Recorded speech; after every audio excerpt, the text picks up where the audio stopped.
Jemaat GKJ Kutoarjo, Shalom. Majelis Jemaat mengucapkan terima kasih kepada jemaat yang berkenan mengikuti ibadah secara online pada saat ini. Jika jemaat rindu memberikan persembahan, dapat ditransfer melalui rekening Bendahara GKJ Kutoarjo atau langsung ke kantor gereja pada jam kerja. Dapat juga melalui pengurus di kelompok dan pepantan masing-masing. Mari kita datang menyembah kepada Tuhan dengan pujian. Mari datang kepadanya dengan kesungguhan. Jemaat dipersilahkan berdiri. Kita memuji Tuhan dari Kidung Jemaat 3 bait yang pertama.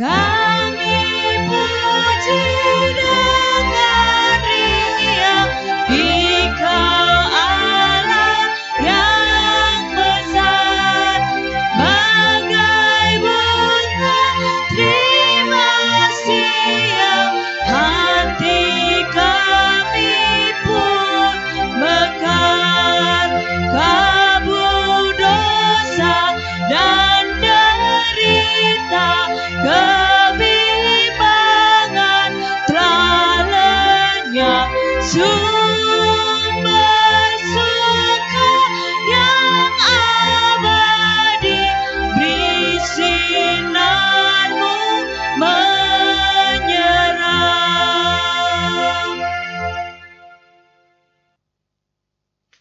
Sidang jemaat yang terkasih, marilah ibadah ini kita mulai dengan pengakuan.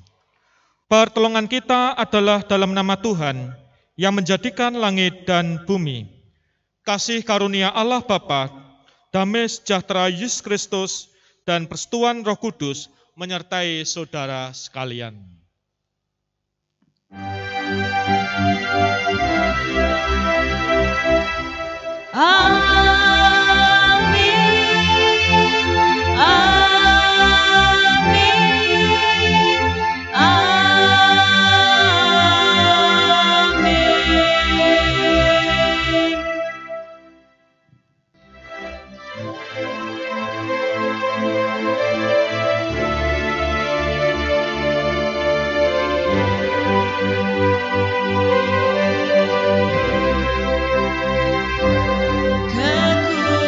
Kekuatan serta penghiburan diberikan Tuhan padaku.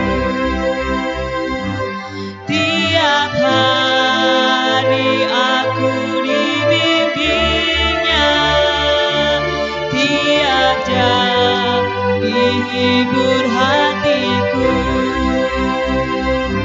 dan sesuai dengan firman Tuhan, ku diberikan apa yang perlu. Suka dan derita bergantian, memperkuat imanku.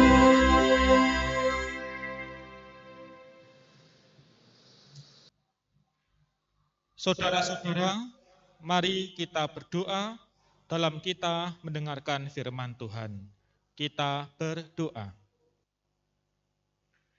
Ya Tuhan, perkenankan pada saat ini kami hendak mendengarkan firman-Mu. Berkatilah kami agar kami dikuatkan dengan firman yang hendak kami terima. Dalam nama Tuhan Yesus kami berdoa. Amin. Saudara-saudara, mari kita menyambut firman Tuhan, diambil dari bacaan leksionari, yaitu bacaan Injil. Injil Markus 6, ayat 1 sampai dengan 13. Markus 6, ayat 1 sampai dengan 13, yang berbunyi. Kemudian Yesus berangkat dari situ dan tiba di tempat asalnya, sedang murid-muridnya mengikuti dia. Pada hari Sabat, ia mulai mengajar di rumah ibadat, dan jemaat yang besar takjub ketika mendengar dia, dan mereka berkata, "Dari mana diperolehnya semuanya itu? Hikmat apa pulakah yang diberikan kepadanya? Dan mujizat-mujizat yang demikian, bagaimanakah dapat diadakan oleh tangannya? Bukankah ia ini tukang kayu, anak Maria, saudara Yakobus, Yoses, Yudas, dan Simon? Dan bukankah saudara-saudaranya yang perempuan ada bersama kita?" Lalu mereka kecewa dan menolak dia. Maka Yesus berkata kepada mereka, "Seorang nabi dihormati di mana-mana, kecuali di tempat asalnya sendiri, di antara kaum keluarganya dan di rumahnya. Ia tidak dapat mengadakan satu mujizat pun di sana, kecuali menyembuhkan beberapa orang sakit dengan meletakkan tangannya di atas mereka." Ia merasa heran atas ketidakpercayaan mereka. Lalu Yesus berjalan keliling dari desa ke desa sambil mengajar. Ia memanggil ke-12 murid itu dan mengutus mereka berdua-dua. Ia memberi mereka kuasa atas roh-roh jahat dan berpesan kepada mereka supaya jangan membawa apa-apa dalam perjalanan mereka, kecuali tongkat, roti pun jangan, bekal pun jangan, uang dalam ikat pinggang pun jangan. Boleh memakai alas kaki, tetapi jangan memakai 2 baju. Katanya selanjutnya kepada mereka, "Kalau di suatu tempat kamu sudah diterima dalam satu rumah, tinggallah di situ sampai kamu berangkat dari tempat itu. Dan kalau ada suatu tempat yang tidak mau menerima kamu, dan kalau mereka tidak mau mendengarkan kamu, keluarlah dari situ dan kebaskanlah debu yang di kakimu sebagai peringatan bagi mereka." Lalu pergilah mereka memberitakan bahwa orang harus bertobat, dan mereka mengusir banyak setan dan mengoles banyak orang sakit dengan minyak dan menyembuhkan mereka. Demikian sabda Tuhan. Berbahagialah orang yang mendengar sabda Tuhan dan tekun melaksanakannya. Terpujilah Kristus. Haleluya. Haleluya,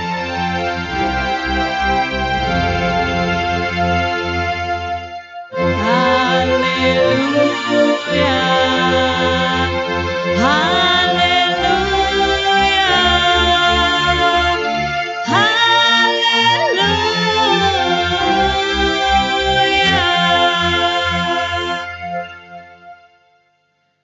Saudara-saudara yang dikasihi oleh Tuhan, tentu di sekitar kita atau bahkan kita sendiri terkadang muncul sikap sombong.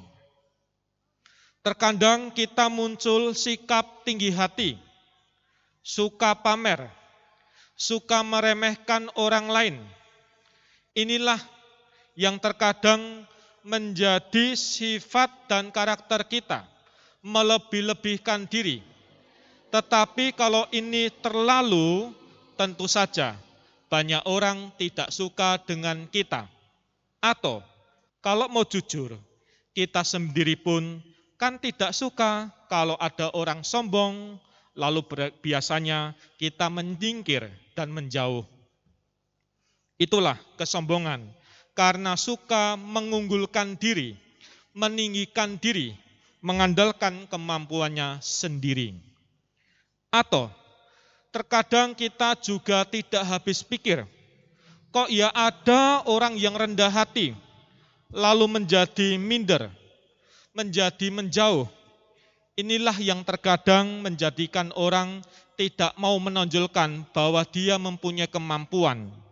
Karena minder, maka apa yang menjadi kelebihannya lalu disembunyikan, lalu dia menjadi lemah diri, menjadi lemah di hadapan orang banyak. Itulah saudara-saudara, memang serba salah. Orang yang sombong kita tidak suka. Ada orang yang minder sekali, merasa diri lemah, kita juga bingung, tidak habis pikir.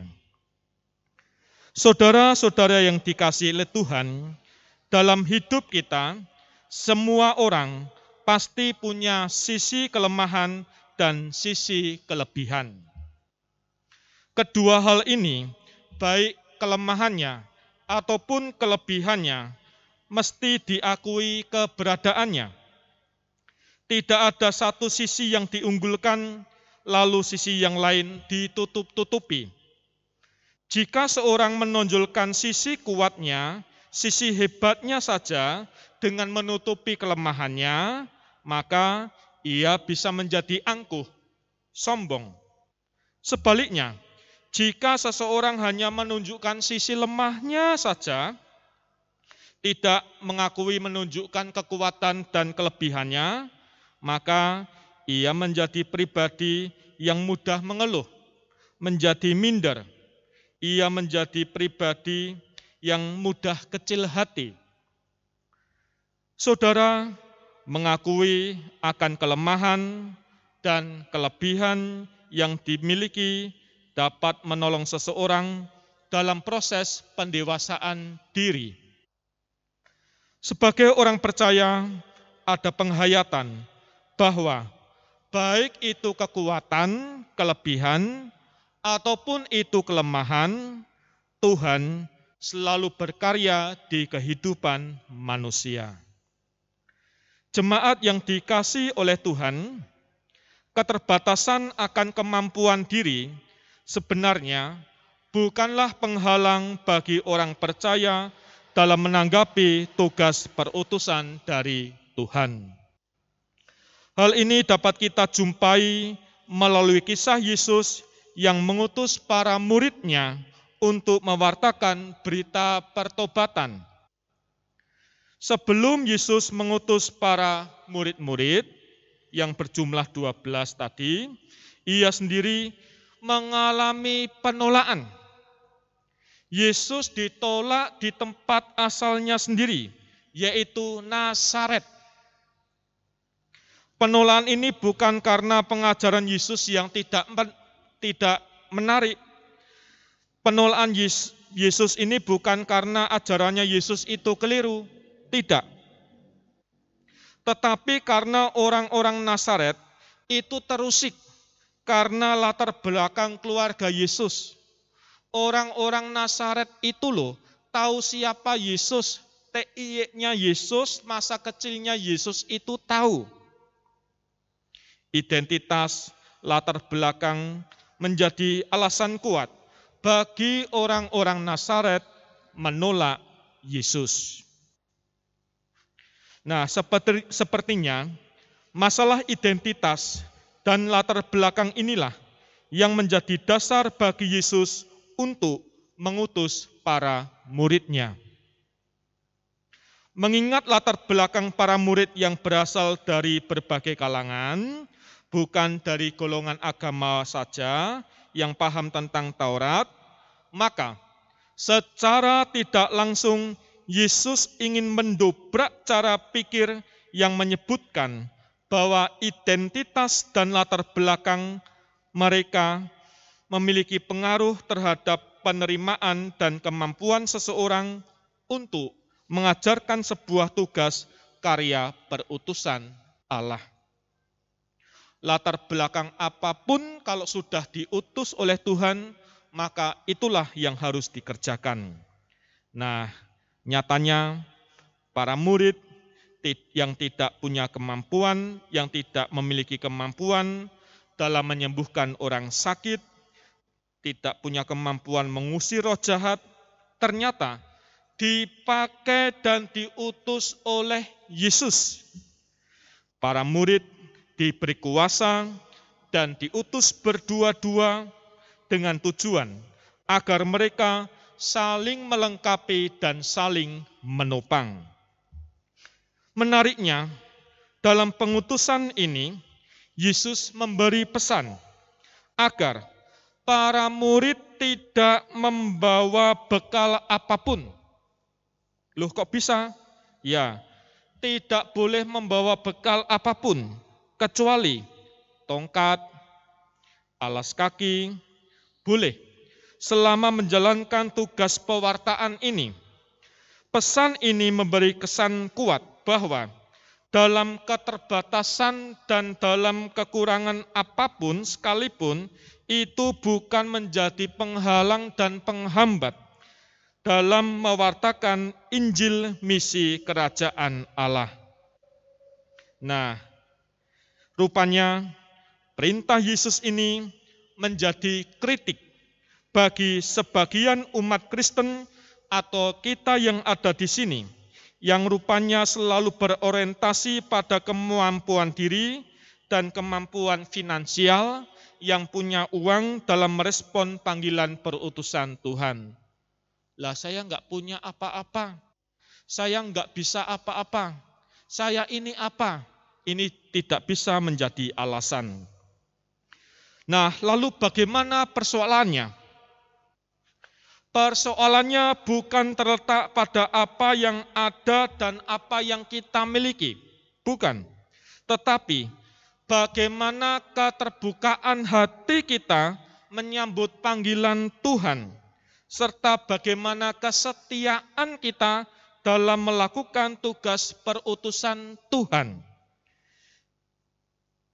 Ingat saudara-saudara, jika Tuhan sendiri yang sudah memanggil dan sudah mengutus, maka Tuhan sendirilah yang nanti akan melindungi dan memelihara umat yang menjadi perutusannya. Sidang jemaat yang terkasih, maka melalui sabda ini, kita semua diingatkan bahwa dengan menyadari setiap kelemahan dalam hidup kita, maka akan menolong kita agar kita tidak terjatuh pada kesombongan atau keangkuhan diri. Selain itu, kita pun membuka diri untuk menerima pertolongan dari orang lain, terutama kekuatan dan pertolongan yang sumbernya dari Tuhan. Penyerahan diri kepada Tuhan memberi daya, motivasi untuk mengolah kelemahan kita, serta membuat semangat dalam diri kita dalam setiap menghadapi tantangan atau penderitaan. Oleh karena itu, mari saudara-saudara, mari kita terus menghayati setiap kasih karunia Tuhan di sepanjang hidup kita, sampai akhirnya kita bersorak sebagaimana pemazmur. Sesungguhnya inilah Allah, Allah kitalah, Dia seterusnya dan untuk selamanya. Dialah yang memimpin kita. Amin. Mari kita masuki saat teduh.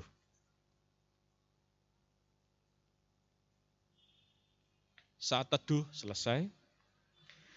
Marilah sebagai bagian dari umat Tuhan di dunia dan di segala zaman, kita mengingat dan menegaskan kembali iman kita dengan mengucapkan ulang pengakuan iman rasuli yang demikian. Aku percaya kepada Allah Bapa yang Maha Kuasa, Khalik langit dan bumi, dan kepada Yesus Kristus anaknya yang tunggal, Tuhan kita, yang dikandung daripada Roh Kudus, lahir dari anak darah Maria, yang menderita di bawah pemerintahan Pontius Pilatus, disalibkan, mati dan dikuburkan, turun ke dalam kerajaan maut. Pada hari yang ketiga bangkit pula dari antara orang mati, naik ke surga, duduk di sebelah kanan Allah Bapa yang Maha Kuasa, dan akan datang dari sana untuk menghakimi orang yang hidup dan yang mati. Aku percaya kepada Roh Kudus, gereja yang kudus dan am, persekutuan orang kudus, pengampunan dosa, kebangkitan daging, dan hidup yang kekal. Saudara-saudara, mari kita mengaturkan doa syafaat. Ya Tuhan, perkenankan saat ini kami menghadap kehadirat-Mu, bersyukur atas kehidupan kami. Manakala ada kelebihan dan kekurangan, Tuhan akan melengkapinya. Kami akan membuka hati untuk menyambut perutusan dari-Mu dalam mewartakan Injil dan pelayanan. Pada saat ini, kami dalam masa prihatin.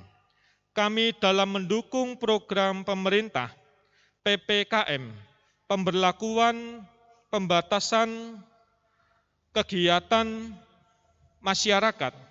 Tuhan berkati aparat pemerintah kami.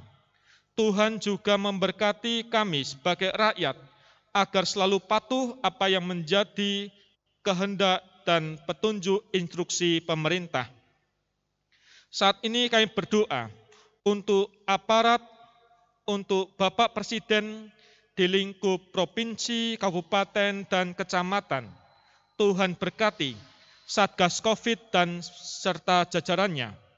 Kami juga berdoa untuk rumah sakit, pihak medis yang tiada lelah mengatasi wabah pandemi dan para pasien. Kami saat ini juga berdoa untuk warga jemaat dan semua orang yang terpapar COVID-19, baik yang dirawat isolasi mandiri di rumah ataupun yang dirawat di rumah sakit.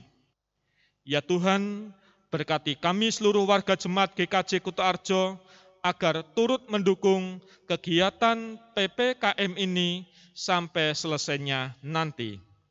Ya Tuhan, seluruh doa ini kami haturkan dalam nama Tuhan kami, Yesus Kristus. Amin. Marilah kita bersyukur atas pemeliharaan Tuhan dalam hidup kita dengan membaca dari Mazmur 96 bait ke-8 dan ayat ke-8 dan 9. Yang demikian sabdanya. Berilah kepada Tuhan kemuliaan namanya. Bawalah persembahan dan masuklah ke pelatarannya. Sujudlah menyembah kepada Tuhan dengan berhiasan kekudusan. Gemetarlah di hadapannya, hei segenap bumi.